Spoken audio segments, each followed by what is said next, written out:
1,17,39,171 ये आंकड़ा है पूरी दुनिया में कोरोना मरीजों का, जो चीन से दुनिया में फैला। लेकिन एक बार फिर चीन से एक और खतरनाक जानलेवा बीमारी फैलने का खतरा मंडरा रहा है। चीन में एक और खतरनाक बीमारी पनप रही है, जो पहले भी दुनिया में 3 बार तबाही मचा चुकी है। इसका नाम है ब्यूबोनिक प्लेग।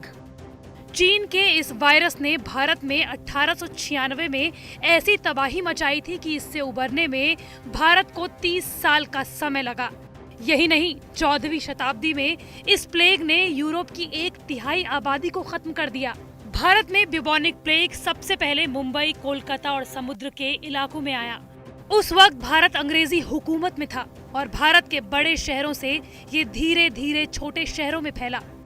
उस वक्त न आज जैसी अस्पतालों की व्यवस्था थी और न ही डॉक्टर। जिस वक्त ये प्लेग फैला उस वक्त मुंबई की आबादी थी 8,20,000।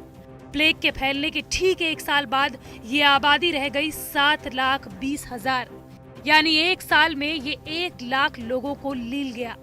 एपिडेमिक डिजीज 1897 कानून की नींव भी इसी प्लेग के समय रखी गई, जो आज भी भारत सरकार कोरोना के समय प्रयोग कर रही है। 1896 में भारत में आए इस प्लेग ने 1.25 करोड़ से ज्यादा लोगों की जान ले ली।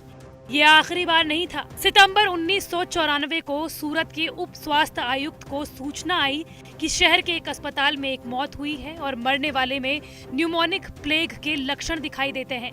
उसी दिन शाम होते होते सूरत के रिहायशी इलाकों में 10 मौतें हुई और न्यूमोनिक प्लेग के लक्षणों के साथ लगभग 50 और मरीज अस्पताल में भर्ती हुए और धीरे धीरे 4 दिन में मरीजों की संख्या 1061 पर पहुंच गई।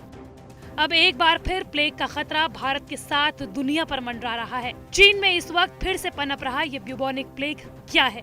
दरअसल मध्य युग में ब्लैक डेथ के रूप में जाने जाने वाला ब्यूबोनिक प्लेग और न्यूमोनिक प्लेग खतरनाक संक्रामक और घातक बीमारी है, जो ज्यादातर चूहों या गिलहरी से फैलती है। विश्व स्वास्थ्य संगठन के अनुसार ये बीमारी बैक्टीरिया यर्सीनिया पेस्टिस के कारण होती है, जो आमतौर पर छोटे स्तनधारियों और उनके पिस्सू में पाए जाने वाले जूनोटिक जीवाणु होते हैं, जिसमें रोग के लक्षण 1 से 7 दिनों के बाद दिखाई देते हैं। ये बीमारी आमतौर पर पिस्सू के काटने से फैलती है, जो चूहों, खरगोशों और गिलहरियों जैसे संक्रमित जीवों पर भोजन के लिए निर्भर करता है। चीन में प्लेग के मामले असामान्य नहीं हैं, लेकिन इसका प्रकोप अब लगातार बढ़ रहा है।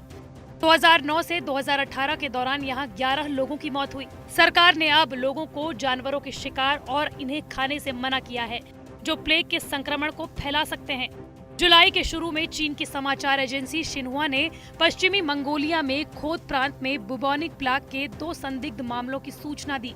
इस शहर में मानव प्लेग महामारी फैलने का खतरा है। रिपोर्ट्स के मुताबिक अधिकारियों ने घोषणा की है कि चीन में ब्यूबोनिक प्लेग को लेकर जारी ये चेतावनी 2020 के अंत तक जारी रहेगी। लेकिन ब्यूबोनिक प्लेग के लक्षण क्या है? WHO के अनुसार ब्यूबोनिक प्लेग के लक्षणों में अचानक बुखार आना, ठंड लगना, सिर और शरीर में दर्द होना, कमजोरी, उल्टी और मतली जैसे लक्षण शामिल हैं। साथ ही इसमें उंगलियां सड़ने लगती हैं।